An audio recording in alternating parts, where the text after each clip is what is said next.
اعوذ باللہ من الشیطان الرجیم بسم اللہ الرحمن الرحیم۔ اللہ کے یہ دو نام جسم سے بیماری کو بھگا دیتے ہیں۔ کسی بھی نماز کے بعد جو پڑھے گا اللہ اس کے جسم کو ہر بیماری سے پاک کر دے گا۔ اللہ کے یہ دو نام پڑھنے والا کبھی بیمار نہیں ہوتا۔ محترم ناظرین، آج میں آپ کے لیے ایک ایسا عمل لے کر حاضر ہوئی ہوں کہ جس کو اگر 100 سال کا بوڑھا بھی پڑھ لے، بوڑھی عورت بھی پڑھ لے تو وہ بھی جوان نظر آئے، اس کی بھی ہر بیماری ختم ہو جائے، اس کو ہر بیماری سے نجات مل جائے اور اللہ پاک شفا عطا فرما دیں گے۔ خدا کے لیے آج کا یہ عمل آپ نے پڑھ کر اپنے دونوں ہاتھ پورے جسم کے اوپر دم کر کے پھیر لینے ہیں۔ انشاءاللہ جسم کے اندر ہر اندرونی بیرونی جیسی بھی کوئی بھی بیماری ہوگی، تکلیف ہوگی جس نے آپ کی زندگی میں بہت سی پریشانیوں کو، بہت سی مصیبتوں کو گھیر رکھا ہوگا، وہ ساری کی ساری ختم ہو جائیں گی۔ آپ کی تکلیف ختم ہو جائے گی، اللہ پاک آپ کو شفا عطا فرما دے گا۔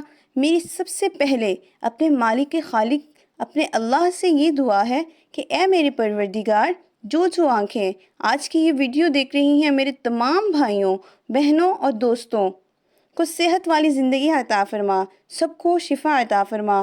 جو لوگ دور دراز تک ڈاکٹر کے پاس جاتے ہیں، بہت پیسے لگاتے ہیں، بڑے بڑے علاج کرواتے ہیں لیکن شفا نہیں ملتی، اے میرے اللہ آج کے اس عمل کی برکت سے، آج کے اس عمل کی طاقت سے سب کی بیماریوں کو دور فرما دینا اور سب کو شفا عطا فرما دینا۔ خاص کر جن کے گھروں میں بوڑھے ماں باپ ہیں جو بیمار کی وجہ سے اٹھ نہیں سکتے، چل پھر نہیں سکتے، کھا پی نہیں سکتے، اے میرے اللہ اس عمل کی برکت سے ان کو ایسی صحت عطا فرما کہ وہ چلنے کے قابل ہو جائیں۔ آمین ثم آمین۔ اللہ والوں، آج کا یہ عمل بہت ہی زیادہ خاص ہے، اس کو آپ نے ضرور کر لینا ہے۔ اگر آپ لوگ بڑے بڑے ڈاکٹروں کے پاس گئے ہیں، حکیموں کے پاس گئے ہیں، بہت پیسے لگائے ہیں لیکن کچھ بھی فائدہ حاصل نہیں ہوا، تو میری آپ سے گزارش ہے کہ آج یہ عمل کر کے بھی دیکھ لو، میری بات مان کر بھی دیکھ لو۔ آپ کو کوئی پیسہ نہیں لگے گا، نہ ہی آپ گھر سے باہر نکلو گے، نہ ہی آپ کو گاڑی کروانی پڑے گی کہ اپنے مریض کو لے کر کسی ڈاکٹر کے پاس کیسے جائیں۔ اپنے گھر میں بیٹھے ہی انشاءاللہ اس عمل کی برکت سے اللہ پاک آپ کو شفا عطا فرما دے گا اور آپ کی پریشانی دور ہو جائے گی۔ اللہ کے رسول صلی اللہ علیہ وآلہ وسلم کے فرمان کو حضرت امام جعفر صادق علیہ السلام نے نقل کیا ہے۔ وہ فرماتے ہیں جو شخص کسی بھی لا علاج مرض میں مبتلا ہو، وہ اللہ تعالیٰ کے یہ دو نام پڑھ کر روزانہ ایک تسبیح پڑھ کر پانی پر دم کر کے پی لے، دعا مانگے، یقین رکھ کر کہ اگر آپ یہ عمل کر لیں تو اللہ پاک شفا عطا فرما دیں گے۔ ناظرین، آج میں آپ کو اللہ پاک کے دو نام کا ایک ایسا عمل بتاؤں گی جو شاید آج سے پہلے آپ نے اس کو کیا ہو، اور اس کو جو کر گیا انشاءاللہ اللہ کے حکم سے، اللہ کے فضل سے ہر بیماری سے شفا پا گیا۔ آج کل معدے کے مسئلے بہت زیادہ ہیں، جگر کے مسئلے بہت زیادہ ہیں، ہارٹ اٹیک کے مسئلے بہت زیادہ ہیں، شوگر کا مسئلہ بہت ہے، تھکاوٹ ہو گئی ہے، ذہنی دباؤ، اس طرح کے بہت سے مسائل ہیں جس کا ہر بندے کو اپنی زندگی میں سامنا کرنا پڑ رہا ہے۔ دیکھنے میں تو چھوٹی چھوٹی عمر کے لوگ ہیں، 20 سال، 25 سال، لیکن جن کی حالتیں ایسی ہو چکی ہیں کہ وہ خود کو 50-60 سال کا محسوس کرتے ہیں، یعنی اتنی کم عمر میں وہ خود کو اتنا بڑا محسوس کرنا شروع کر چکے ہیں۔ یہ حالات ہو چکے ہیں اور یہ سب ان موذی بیماریوں کی وجہ سے ہوتا ہے۔ انسان جب بیماریوں سے عاجز آتا ہے تو ڈاکٹر بھی اسے روحانی علاج کا مشورہ دیتے ہیں۔ تو بہت سے ہسپتالوں میں قرآن تھراپی شروع ہو چکی ہے۔ کئی بار لوگوں کو اللہ کے کلام سے شفا پاتے دیکھا اور سنا ہے، جن کا عقیدہ ہے کہ جو کام ادویات نہیں کر سکتی وہ اللہ کا کلام سب سے بہتر کرتا ہے، اور یہ سب سے بہترین اور افضل علاج ہے جس میں شفائے کاملہ موجود ہے۔ محترم سامعین، آج کی اس ویڈیو میں اپنے تمام دیکھنے اور سننے والے سامعین کے لیے اللہ پاک کے دو نام کا وظیفہ دے کر حاضر ہوئی ہوں، انشاءاللہ جس کو پڑھنے سے اللہ پاک کے فضل و کرم سے آپ کی ہر بیماری دور ہو جائے گی۔ آپ کی ہر طرح کی اندرونی بیرونی جس طرح کی بھی بیماریاں ہوں گی، اللہ پاک آپ کو ہر طرح کی بیماریوں سے شفا عطا فرما دیں گے۔ ناظرین، جیسا کہ آپ سب کے علم میں ہے کہ آج کے دور میں بیمار ہو جانا کوئی بڑی بات نہیں۔ ایسے لوگ بھی دیکھنے کو ملتے ہیں جن کو کوئی بیماری نہیں لگی ہوتی، صحت مند ہوتے ہیں، تندرست ہوتے ہیں، لیکن اچانک بیماری ان کو گھیر لیتی ہے اور پھر اچانک ان کی وفات ہو جاتی ہے۔ اور وہ اللہ تعالیٰ کو پیارے ہو جاتے ہیں۔ اور کچھ لوگ ایسے بھی دیکھنے کو ملتے ہیں جن کو مہینوں لگ جاتے ہیں، جن کو سالوں تک بیماری نے گھیر رکھا ہوتا ہے۔ یعنی کہ آج کے اس دور میں بہت سے لوگ ایسے دیکھنے کو ملتے ہیں جو طرح طرح کی بیماریوں میں مبتلا ہیں۔ میں دعا کرتی ہوں کہ اللہ تعالیٰ ہم سب کو صحت مند اور تندرستی والی زندگی عطا فرمائے، آمین۔ اور ہماری بیماریوں کو دور فرما کر ہم سب کو شفا عطا فرمائے۔ اور جتنے بھی لوگ ہسپتالوں میں موجود ہیں، بیماریوں کی وجہ سے پریشان ہیں، اللہ پاک ان سب کی بیماریوں کو دور فرما کر ان کو ہر طرح کی محتاجی سے محفوظ کریں۔ ناظرین، اگر آپ اللہ تعالیٰ کی ذات پر پورا یقین اور بھروسہ رکھتے ہوئے اس وظیفے پر عمل کر لیتے ہیں تو انشاءاللہ تعالیٰ آپ کے جسم سے ہر طرح کی بیماری ختم ہو جائے گی اور ہر طرح کی بیماری مر جائے گی۔ ناظرین، یاد رکھیں، اگر آپ کے گھر میں کوئی بھی بیمار ہے تو آپ اس کو ڈاکٹر کے پاس لے جانے سے پہلے آج کا یہ عمل ایک مرتبہ ضرور کر کے دیکھیں، اور اس کے بعد پھر چاہیں جہاں مرضی اپنے مریض کو لے کر جاتے رہیں۔ اللہ پاک کے کرم و فضل سے ہر بیمار شخص صحت مند ہو جاتا ہے، تندرست ہو جاتا ہے اور بیماریوں سے پاک صاف ہو جاتا ہے۔ ناظرین، تقریباً ہر انسان کو اپنی زندگی میں چھوٹی بڑی بیماریوں کا سامنا کرنا پڑتا ہے۔ بہت سے لوگ زندگی کے مختلف ادوار میں موذی امراض کا سامنا بھی کرتے ہیں، جن میں بعض اللہ تعالیٰ کے حکم سے شفا یاب ہو جاتے ہیں، اور بہت سے لوگ ان امراض کے نتیجے میں موت کی وادی میں بھی اتر جاتے ہیں۔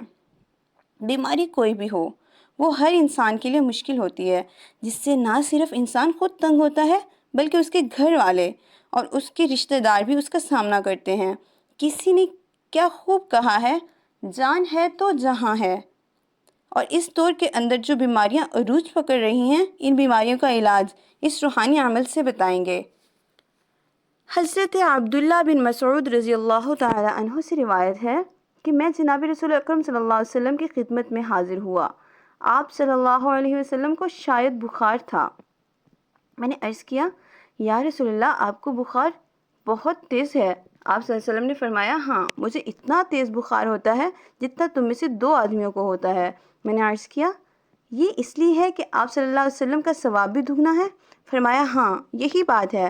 مسلمان کو جو بھی تکلیف پہنچتی ہے، کانٹا ہو یا اس سے زیادہ تکلیف دینے والی کوئی چیز، تو جیسے درخت اپنے پتوں کو گراتا ہے، اسی طرح اللہ پاک اس تکلیف کو اس کے گناہوں کا کفارہ بنا دیتا ہے۔ ابو عشق زوانی کہتے ہیں، میں مسجد دمشق کی طرف گیا اور اول وقت میں گیا، مجھے شداد بن اوس رضی اللہ تعالی عنہ ملے۔ ان کے ساتھ صحابی بھی تھے۔ میں نے ان سے پوچھا، اللہ تم پر رحم کرے، کہاں کا ارادہ ہے؟ تو انہوں نے کہا، ہم اپنے ایک بھائی کی عیادت کرنے جا رہے ہیں۔ یہ سن کر میں بھی ان کے ساتھ چل دیا۔ ہم اس مریض کے پاس پہنچے اور ان دونوں نے اس سے پوچھا، حالات کیسے ہیں؟ اس نے جواب دیا، اللہ تعالیٰ کا فضل و کرم ہے۔ سیدنا شداد رضی اللہ تعالی عنہ نے فرمایا کہ جناب رسول اکرم صلی اللہ علیہ وسلم نے فرمایا، اللہ تعالیٰ فرماتے ہیں، جب میں اپنے مومن کو آزماتا ہوں اور وہ میری تعریف کرتے ہوئے میری آزمائش پر صبر کرتا ہے تو شفا یاب ہو کر اپنے بستر سے اس دن کی طرح گناہوں سے پاک ہو کر اٹھتا ہے جس دن اس کی ماں نے اسے جنا تھا۔ مزید یہ کہ اللہ تعالیٰ اعمال لکھنے والے فرشتوں سے فرماتے ہیں، میں نے اپنے اس بندے کو پابند کر لیا ہے اور اسے آزما رہا ہوں، تم اس کی تندرستی کی حالت میں اس کے اعمال پر جو لکھتے تھے اس کو برقرار رکھو۔ ان کی احادیث سے معلوم ہوتا ہے کہ بیماری سے انسان کے گناہ معاف ہو جاتے ہیں اور اس کے ذریعے انسان کو اللہ تعالیٰ بہت بڑا اجر عطا فرماتے ہیں، بشرط یہ کہ وہ اس پر صبر کرے، ناشکری اور واویلا نہ کرے۔ مزید یہ کہ اس کے احسانات میں سے ایک احسان یہ بھی ہے کہ بیمار آدمی کو بیماری کی حالت ان اعمال جن کو وہ تندرستی کی حالت میں کیا کرتا تھا، ان سب کا اجر آج بغیر کیے ملتا رہتا ہے۔ کسی بھی قسم کی بیماری ہو، اس کا علاج کرنا سنت ہے اور علاج سے کبھی گریز نہیں کرنا چاہیے۔ بحیثیت مسلمان ہمارا ایمان ہے کہ بیماریاں اللہ کی جانب سے امتحان و آزمائشیں جن کا علاج ادویہ سے کرنا چاہیے، تو سنت کے مطابق ان کا روحانی علاج کرنا بھی جائز ہے اور مستحب عمل ہے۔ اللہ کا وعدہ ہے کہ بیماریوں سے شفا بھی اسی کی جانب سے ملتی ہے، اس لیے بندے کو اپنے رب سے ایسے طریقے سے دعا کرنی چاہیے کہ دوا میں تاثیر پیدا ہو جائے۔ بے تحاشا ادویات کھاتے رہنے سے جب کوئی مرض دور نہ ہو تو دیکھا گیا ہے کہ 7 روحانی عمل کرنے سے مرض سے جلدی افاقہ ہو جاتا ہے اور مرض جڑوں سے غائب ہو جاتا ہے۔ بس بندے کو دعا کا سلیقہ آنا چاہیے، اس کے اندر عاجزی اور اخلاص ہونا چاہیے، اور جو لوگ اس اسم عظیم کو پڑھ کر اور ایک تسبیح مکمل کرنے کے بعد اس کو پانی پر پھونک کر پی لیا کریں تو جہاں ان کو جسمانی عراوی سے نجات ملے گی، وہاں باطنی طور پر بھی اس کو سکون ملے گا۔ یہ مرض بے شک دنیاوی الجھنوں پر مشتمل کیوں نہ ہو، ان سے نجات کے لیے بندے کو اللہ پر بھروسہ کرنا چاہیے اور اپنی عبادات و اسکار میں ثابت قدم رہنا چاہیے۔ اس اسم اعظم کو بطور تسبیح کرنے والے خود کو کبھی اکیلا نہیں سمجھتے، ایک طاقت ان کے ساتھ رواں رہتی ہے۔ یہ مایوسی اور ڈپریشن کا مجرب عمل ہے۔ جن لوگوں میں منفی خیالات پیدا ہو جائیں ان کے لیے بڑا سودمند عمل ہے، ارشاد ربانی ہے، اور جو شخص کسی ایک کی جان بچا لے گا اس نے گویا تمام لوگوں کو زندہ کر دیا۔ قرآن مجید کا ایک وصف یہ بھی ہے، اے لوگو تمہارے پاس تمہارے رب کی طرف سے ایک چیز آئی ہے جو نصیحت ہے، اور دلوں میں جو لوگ ہیں ان کے لیے شفا ہے اور رہنمائی کرنے والی ہے اور رحمت ہے۔ ایمان والوں کے لیے حضرت ابراہیم علیہ السلام نے بیماری سے شفا اور رب العزت کی نعمت قرار دیا ہے۔ اس حوالے سے ارشاد ہے، اور جب میں بیمار ہو جاتا ہوں تو وہی مجھے شفا دیتا ہے۔ حضرت عیسیٰ علیہ السلام کے معجزات میں سے ایک معجزہ امراض سے شفا کا بھی تھا۔ رسول اکرم صلی اللہ علیہ وسلم نے امراض و تکالیف کے حوالے سے علاج و اسباب کو اختیار کرنے پر زور دیا تاکہ مسلمان جسمانی، قلبی اور روحانی طور پر صحت مند رہیں۔ حضرت جابر رضی اللہ تعالی عنہ رسول اکرم صلی اللہ علیہ وسلم سے روایت کرتے ہیں، ہر مرض کی دوا موجود ہے، جب مرض کا علاج ہو جائے تو اللہ کے اذن سے وہ بیماری، وہ مرض ٹھیک ہو جاتا ہے۔ اس حدیث میں 2 باتوں کی طرف اشارہ کیا گیا ہے کہ امراض کے لیے دوا موجود ہے، اسے استعمال کرو، مگر یقین یہی رکھو کہ شفا تو اللہ ہی کے ہاتھ میں ہے۔ اللہ تعالیٰ نے بڑھاپے کے سوا ہر بیماری کی دوا پیدا کی ہے۔ حضرت ابو ہریرہ رضی اللہ تعالیٰ سے مروی ہے، آپ صلی اللہ علیہ وسلم کا فرمان ہے، اللہ تعالیٰ قیامت کے دن فرمائے گا، اے ابن آدم میں مریض تھا، تو نے میری تمہداری کیوں نہ کی؟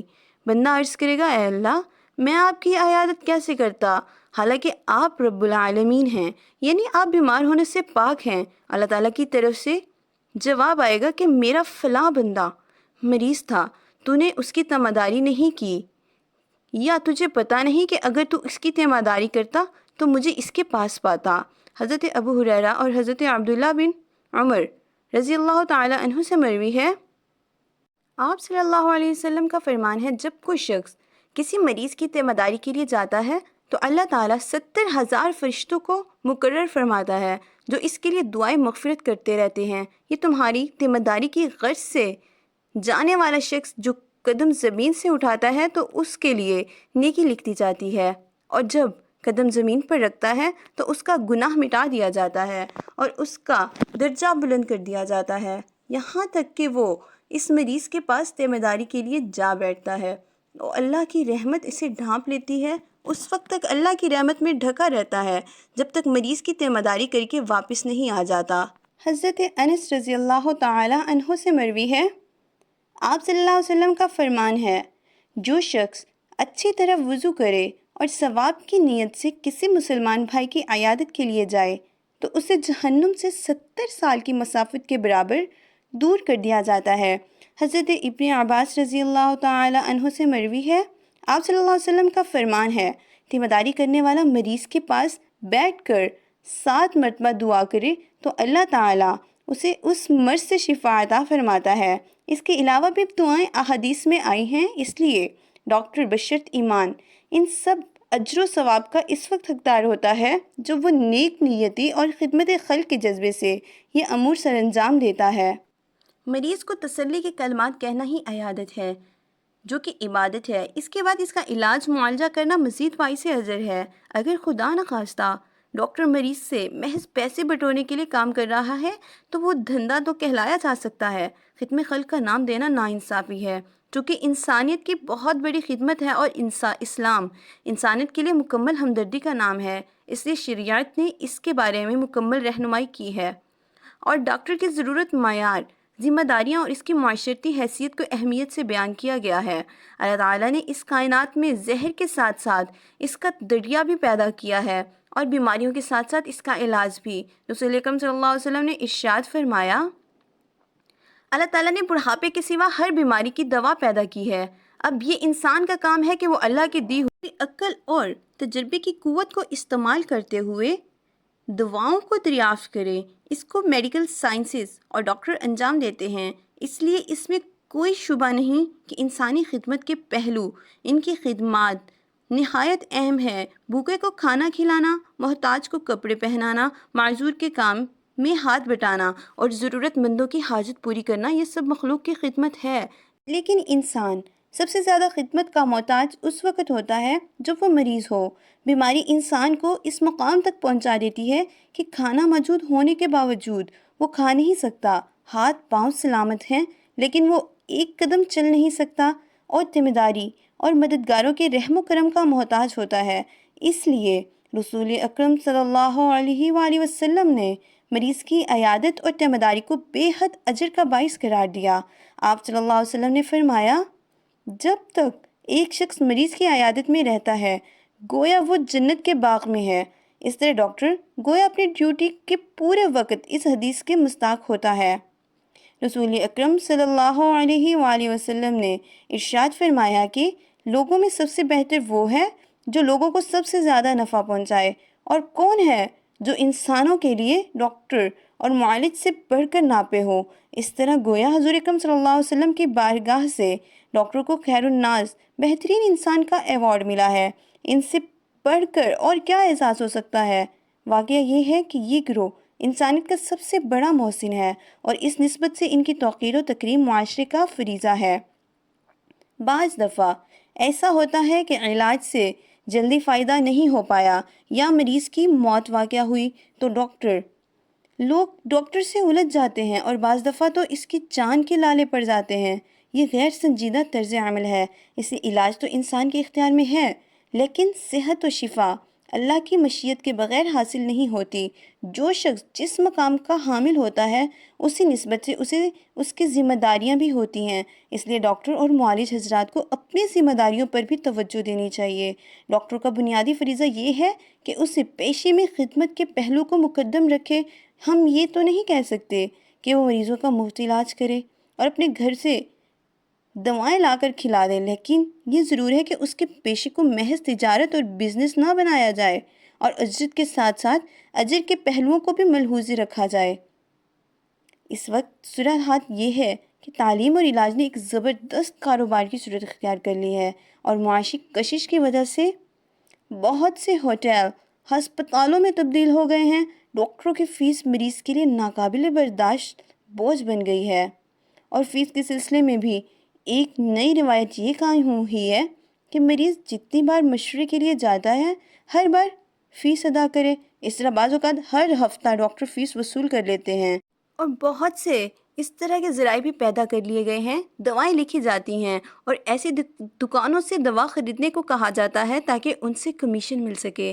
مریض پر بوجھ ڈالنے اور اپنی جیب بھرنے کے لیے ایسا بھی ہوتا ہے کہ جو دوائیں پہلے لکھی گئی ہوتی تھیں اب وہ ختم نہیں ہوئی ہوتی کہ دوا تبدیل کر دی جاتی ہے، اور اسی فارمولے کی دوسری دفعہ جس کا نام کمپنی بدل جانے کی وجہ سے بدلا ہوتا ہے لکھ دی جاتی ہے۔ بیچارے مریض کو ڈاکٹر صاحب کی اس ہوشیاری کی خبر بھی نہیں ہوتی۔ یہ بھی دیکھا گیا ہے کہ جتنی دوا مطلوب ہے اس سے زائد لکھ دی جاتی ہے، اور چند دنوں میں نسخہ بدل دیا جاتا ہے اور دوائیں بیکار ہو جاتی ہیں۔ یہ بھی ہوتا ہے کہ نقلی دوائیں یا ایسی دوائیں جن کی مدت ختم ہو چکی ہے دے دی جاتی ہیں، اور معیاری دواؤں کی قیمت وصول کی جاتی ہے۔ بے مقصد ٹیسٹ کرائے جاتے ہیں۔ مریض نے اگر کسی دوسرے ڈاکٹر سے ٹیسٹ کروایا ہو تو چاہے وہ رپورٹ 2 دن پہلے ہی کیوں نہ دی گئی ہو، لیکن نیا ڈاکٹر پھر سے رپورٹ پورے ٹیسٹ کراتا ہے، اور یہ بھی ضروری قرار دیا جاتا ہے کہ ڈاکٹر نے جس پیتھولوجسٹ کو مشورہ دیا ہے اس کے پاس ہی جا کر ٹیسٹ کرایا جائے۔ ان اقدامات میں مخلصانہ جستجو، تحقیق کا جذبہ شاذ و نادر ہی ہوتا ہے۔ اکثر اس کا مقصد زیادہ سے زیادہ کمانا اور اپنی جیب بھرنا ہوتا ہے۔ ایسا بھی ہوتا ہے کہ ایک ڈاکٹر دوسرے ڈاکٹر یا خاص ہاسپٹل کو مریض کو ریفر کرتا ہے کہ یہ تمام صورتیں اگر مریض کی بھلائی کے جذبے سے ہوں تب تو ان کی افادیت سے انکار نہیں کیا جا سکتا، لیکن افسوس کہ ان سب کا مقصد کمیشن کھانا ہوتا ہے۔ دواؤں پر کمیشن، ٹیسٹ پر کمیشن، مریض کے بھیجنے پر کمیشن، جہاں جہاں ممکن ہو وہاں وہاں سے کمیشن کا حصول۔ ان کمیشنوں اور ان کی بڑھتی ہوئی شرحوں نے مریض کی کمر توڑ دی ہے اور غریب لوگوں کے ہسپتال جانے کا تصور بھی ایک بوجھ ہوتا جا رہا ہے۔ کمیشن فقہ کے اعتبار سے رشوت ہے، اس کا لینا حرام ہے، اس میں واسطہ بننا بھی حرام ہے۔ یاد رکھیے، اسلام میں جہاں جہاں حقوق اللہ کی اہمیت ہے وہیں حقوق العباد کو بنیادی اور دوہری اہمیت دی گئی ہے۔ حقوق العباد میں خدمت خلق بنیادی اہمیت کا حامل شعبہ ہے، اور خدمت خلق کے شعبے میں بیماری اور مریض افراد کا علاج و معالجہ اور ان کی خدمت ایک عظیم نیکی ہے۔ اگر ڈاکٹر حضرات اپنے اس پیشے میں اخلاص و احسار کا مظاہرہ کرتے ہوئے اپنی ذمہ داری پوری کریں تو بلا شبہ یہ انسانیت کی خدمت اور ایک عظیم نیکی ہوگی۔ ناظرین، اب آپ نے 111 مرتبہ یا اللہ یا سلام کو پڑھ کر مریض کے اوپر دم کر دینا ہے۔ انشاءاللہ تعالی اللہ پاک کے کرم و فضل سے جیسے جیسے آپ کی عمل کرنا شروع کریں گے مریض کی بیماری کم ہونا شروع ہو جائے گی، اس کی تکلیف کم ہونا شروع ہو جائے گی اور اس کے جسم سے بیماری ختم ہو جائے گی۔ ناظرین، اس عمل کو آپ نے لازمی کر لینا ہے۔ 111واں مرتبہ پڑھ کر آپ نے مریض پر دم کر دینا ہے۔ انشاءاللہ تعالی اللہ پاک شفا عطا فرما دیں گے۔ ناظرین، ہم سب جانتے ہیں کہ صحت اللہ کی بہت بڑی نعمت ہے، لیکن ہر انسان کبھی نہ کبھی کسی نہ کسی مرض یا بیماری میں ضرور مبتلا ہو جاتا ہے، تو ہمیں اللہ پاک سے دعا کرنی چاہیے کہ اے اللہ ہم سب کی بیماریوں کو دور فرما اور ہم پر اپنا خاص کرم و فضل فرما۔ اللہ تعالی ہمیں نیکی کی بات کو سننے، سمجھنے اور اس پر عمل کرنے کی توفیق عطا فرما۔ آمین۔ اللہ تعالیٰ میرا سنانا اور آپ کا سننا اپنی بارگاہ میں قبول و منظور فرمائے۔ آمین۔ ناظرین، گزارش ہے کہ اللہ تعالیٰ کے 99 ناموں میں سے کوئی ایک نام لکھ کر کمنٹ میں ضرور شیئر کریں۔ اللہ تعالیٰ ہم سب کا حامی و ناصر ہو۔ جزاکم اللہ خیرا۔ اس ویڈیو کو آگے سے آگے شیئر کریں تاکہ باقی لوگ بھی فائدہ حاصل کر سکیں۔ شکریہ۔